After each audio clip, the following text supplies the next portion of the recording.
TV 24 news ವಾಹಿನಿಗೆ ಸ್ವಾಗತ.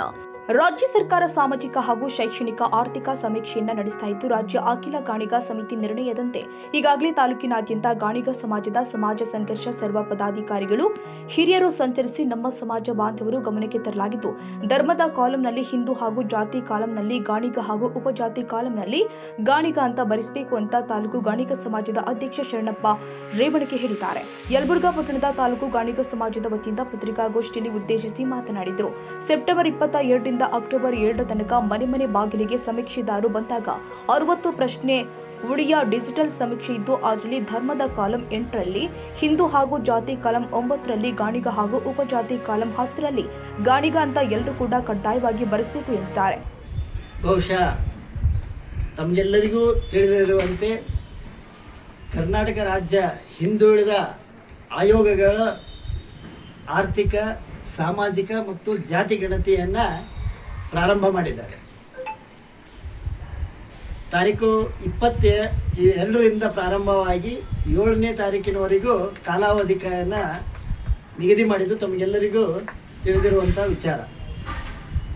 ಈ ಒಂದು ಜಾತಿ ಗಣತಿಯಲ್ಲಿ ನಮ್ಮ ಒಂದು ಸಮಾಜದಿಂದ ಕರ್ನಾಟಕ ರಾಜ್ಯ ಮತ್ತು ಅಖಿಲ ಭಾರತ ಗಾಣಿಗ ಮಹಾಸಭಾದ ನಿರ್ಣಯದಂತೆ ನಾವೆಲ್ಲ ಅವರ ಸೂಚನೆಯಂತೆ ಮತ್ತು ಸಮಾಜದ ಒಕ್ಕೊರಲಿನ ಅಭಿಪ್ರಾಯದಂತೆ ಈ ಜಾತಿ ಗಣತಿಯಲ್ಲಿ ಎಲ್ಲ ಗಾಣಿಗ ಬಂಧುಗಳು ಧರ್ಮದ ಕಾಲಮಿನಲ್ಲಿ ಹಿಂದೂ ಎಂದು ಹಾಗೂ ಜಾತಿ ಕಾಲಮಿನಲ್ಲಿ ನಾವು ಗಾಣಿಗ ಎಂದು, ಅದೇ ತೆರನಾಗಿ ಉಪಜಾತಿ ಕಾಲಮಿನಲ್ಲಿ ಕೂಡ ಗಾಣಿಗ ಅಂತಲೇ ಬರೆಸಬೇಕು. ಎಲ್ಲರೂ ಇದರಲ್ಲಿ ಜವಾಬ್ದಾರಿಯನ್ನು ತೆಗೆದುಕೊಳ್ಬೇಕು ಅಂತ ಹೇಳಿ ನಮ್ಮ ರಾಜ್ಯ ಸಮಿತಿಯವರ ಸೂಚನೆಯ ಮೇರೆಗೆ ನಾವೆಲ್ಲರೂ ಅದೇ ಒಂದು ನಿಯಮದಂತೆ ನಡೀತಾ ಇದ್ದೇವೆ. ಈ ಒಂದು ಧರ್ಮ, ಜಾತಿ ಮತ್ತು ಉಪಜಾತಿ ಇವು ಯಾವುದು ನಮ್ಮ ಏನು ರಾಜ್ಯ ಸಮಿತಿಯಲ್ಲಿ ನಿರ್ಣಯದಂತೆ ನಾವೆಲ್ಲರೂ ಜಾಗೃತಿಯನ್ನು ಮೂಡಿಸಬೇಕಾಗಿದೆ.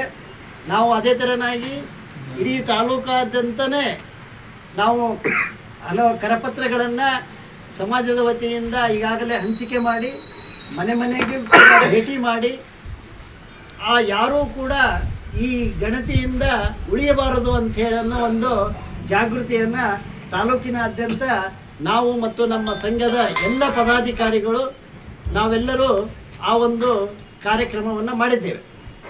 ಈಗ ಹೇಳಬೇಕಾಗಿರೋದು ಏನಂತೇಳಂದರೆ, ನಾವು ಕೂಡ ಹಿಂದುಳಿದ ಒಂದು ರಾಜ್ಯದಲ್ಲಿ ಹಿಂದುಳಿದ ಜಾತಿಗೆ ಪ್ರಮುಖವಾಗಿ ನಾವು 2A ಬರ್ತಾ ಇದ್ದೇವೆ. ಅಂದರೆ ಇದು 2Aದಲ್ಲಿ ಕುಲ ಕಸುಬಿಗಾಗಿ ಇರುವಂಥ ಒಂದು ವರ್ಗ. ಆ ವರ್ಗದಲ್ಲಿ ಅಡಿಯಲ್ಲಿ ನಾವು ಇರೋದರಿಂದ ನಾವು ಇಡೀ ರಾಜ್ಯಾದ್ಯಂತ ನಮ್ಮ ಮೂಲ ಕಸುಬು ಎಣ್ಣೆಯನ್ನು ತೆಗೆದು ಉಪಜೀವನವನ್ನು ಮಾಡಿದಂಥ ಒಂದು ನಮ್ಮ ಕಾಯಕ ವೃತ್ತಿ ಇರುತ್ತದೆ.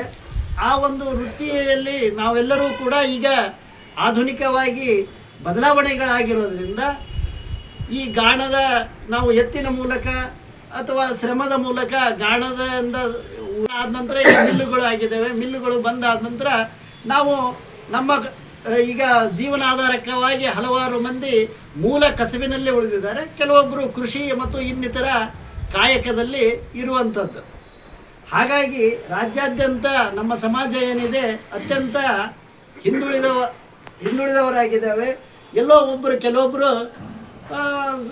ಆರ್ಥಿಕವಾಗಿ ಪ್ರಬಲರಿರ್ಬೋದು, ಆದರೆ ಶೈಕ್ಷಣಿಕವಾಗಿ, ಸಾಮಾಜಿಕವಾಗಿ ಮತ್ತು ಆರ್ಥಿಕವಾಗಿಯೂ ಕೂಡ ಹಿಂದುಳಿದವರ ಇರೋದರಿಂದ ಮತ್ತು ಕೇಂದ್ರ ಸರ್ಕಾರದ ಇತರೆ ಹಿಂದುಳಿದ ವರ್ಗ OBCಯಲ್ಲಿ ಬರೋದರಿಂದ ಈ ಎಲ್ಲ ನಿರ್ಣಯವನ್ನು ನಮ್ಮ ರಾಜ್ಯ ಸಮಿತಿಯವರು ಇಡೀ ರಾಜ್ಯಾದ್ಯಂತ ಒಂದು ಅಭಿಪ್ರಾಯವನ್ನು ವ್ಯಕ್ತಪಡಿಸಿ ಎಲ್ಲರ ಗಾಣಿಗರು ಯಾವುದೇ ಉಪಜಾತಿಗಳನ್ನು ನೋಂದಾಯಿಸದಂತೆ ಪ್ರಾರಂಭ ಆಗಿದೆ ನಿನ್ನೆಯಿಂದಲೇ. ಆ ಪ್ರಕಾರ ಧರ್ಮ ಕಾಲಂನಲ್ಲಿ ಹಿಂದೂ, ಜಾತಿ ಕಾಲಂನಲ್ಲಿ ಗಾಣಿಗ, ಏನು ನಮ್ಮ ರಾಜ್ಯ ಘಟಕದ ಆದೇಶ ಇದೆ ಆ ಪ್ರಕಾರ 2Aದಲ್ಲಿ ಬರುವುದರಿಂದ ಆ ರೀತಿ ಎಲ್ಲರೂ ನೋಂದಾಯಿಸಬೇಕು, ಜಾತಿ ಗಣತಿಯಲ್ಲಿ ನೋಂದಾಯಿಸಬೇಕಂತ ಒಂದು ಮನವಿ ಅಷ್ಟೇ. ತಾಲೂಕಾಧ್ಯಕ್ಷರು ಕಾರ್ಯದರ್ಶಿಗಳು ಮತ್ತು ಮುಖಂಡರು ಒಂದು ಮನವಿ. ಜಿಲ್ಲಾ ಪಂಚಾಯತ್ ಮಾಜಿ ಉಪಾಧ್ಯಕ್ಷ ಶಿವಶಂಕರ್ ದೇಸಾಯಿ ಹಾಗೂ ಗಾಣಿಗ ಸಮಾಜದ ಗೌರವಾಧ್ಯಕ್ಷ ಸಂಗಮೇಶ್ ವಾದಿ ಮಾತನಾಡಿದರು. ಈ ಸಭೆಯಲ್ಲಿ ಮುಖಂಡರು ಆದ ಮಹಂತೇಶ್ ಗಾಣಿಗಾರ್, ಹನುಮಂತಪ್ಪ ಚಿರಾರಿ, ಕಲ್ಲಪ್ಪ ಇಂಗಳದಾಳ್, ಶರಣಪ್ಪ ಮೇಟಿ, ಹನುಮಪ್ಪ ಬೊಮ್ಮನಾಳ್, ಶಶಿಧರ್ ಮಾಲಿಪಾಟೀಲ್ ಮತ್ತು ಮತ್ತಿತರರು ಉಪಸ್ಥಿತರಿದ್ದರು. ಕನ್ನಡಿಗರ ಮೆಚ್ಚಿನ ನಿಮ್ಮ ಟಿವಿ 24 ಕನ್ನಡ ನ್ಯೂಸ್ ವಾಹಿನಿ ಇದೀಗ ಟಿವಿಯಲ್ಲಿ ಲಭ್ಯ. ಕರ್ನಾಟಕ ಮತ್ತು ದೇಶ ವಿದೇಶದ 360 ಡಿಗ್ರಿ ಸುದ್ದಿ ಹಾಗೂ ಉತ್ತರ ಕರ್ನಾಟಕ, ಬೆಳಗಾವಿ, ಬಾಗಲಕೋಟೆ, ಧಾರವಾಡ, ಹಾವೇರಿ, ಗದಗ, ಬಿಜಾಪುರ ಜಿಲ್ಲೆಯ ಕ್ಷಣ ಕ್ಷಣದ ವಿವರವನ್ನ ಪಡೆಯುವುದಕ್ಕೆ ಟಿವಿ 24 ಕನ್ನಡ ನ್ಯೂಸ್ ವಾಹಿನಿಯನ್ನ ಲೈಕ್ ಮಾಡಿ, ವಿಡಿಯೋಗಳನ್ನ ಶೇರ್ ಮಾಡಿ, ಕಮೆಂಟ್ ಮಾಡುವ ಮೂಲಕ ನಮ್ಮ ವಾಹಿನಿಗೆ ಸಹಕಾರ ನೀಡಿ ಮತ್ತು ಚಾನೆಲ್ ಅನ್ನ ಸಬ್ಸ್ಕ್ರೈಬ್ ಮಾಡಿ. Thank you.